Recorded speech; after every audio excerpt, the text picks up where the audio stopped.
if you ask me what Moneyball was about, I wouldn't say baseball. I'd say that what was about was, I mean, it happened to be a baseball team that was applying statistics to the valuation of people and coming to new ideas about what people were worth. But it could have been anybody. And baseball is just a very clean environment to do it in because the statistics, the numbers are available, and the data is pretty clean. Moneyball was about how people get misvalued. And how then in turn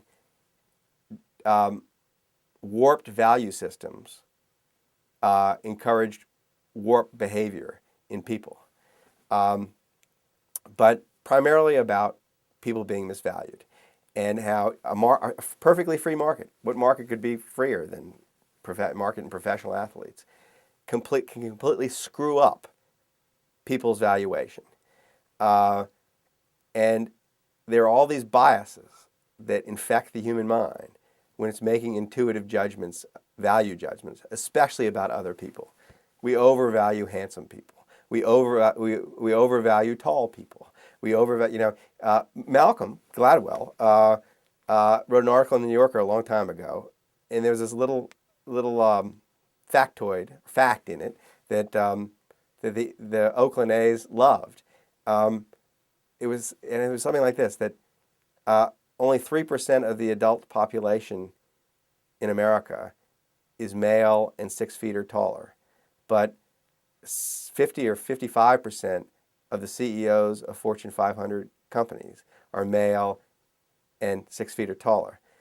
The Oakland A's front office read that and thought, okay, when we invest money in the stock market, we're not going to invest in any company that has a CEO who's male at 6 feet or taller, because what's happened is he's there because he's male and 6 feet or taller, rather than actually knowing what he does, knowing what he's doing. We're going to look for, short, portly, homely CEOs because they're more likely to know what they're doing.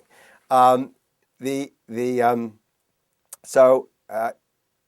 Moneyball wasn't so much a prescription for how to succeed as it was as a prescription for say how baseball players should succeed, as it was for how someone who's evaluating other people should go about doing that.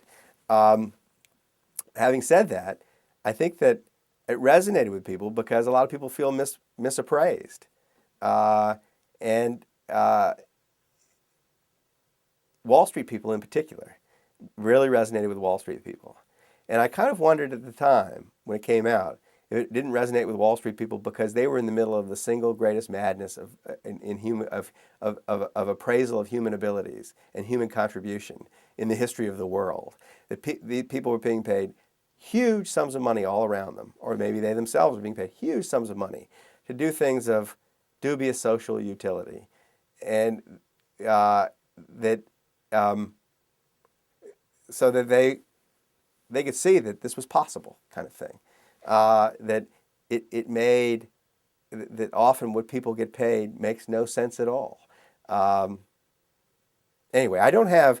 You asked me for advice for the losers who watch your shows, and the only advice I get asked. It's very funny. I get asked this all the time. I get asked for advice all the time. After Liar's Poker came out, I got asked for advice. Every kid in America who wanted to work on Wall Street wrote me and said, "How do I succeed on Wall Street?"